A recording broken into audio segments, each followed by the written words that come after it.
Hello and welcome back to Iscar's Tip Talk, brought to you from Iscar's Tech Center. In the previous video we spoke about the advantages of down milling when shouldering.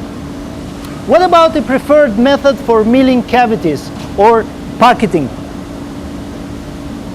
Contrary to what happens in shouldering, here we often feed the cutter in the opposite direction, which is called the up milling or conventional method.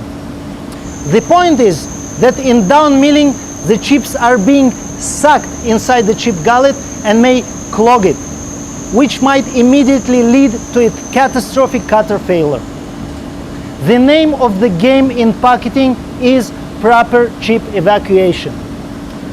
Therefore, you guys better adopt the up milling method, where the chips are flying out the gullet like bullets, leaving it free and ready for the next cut.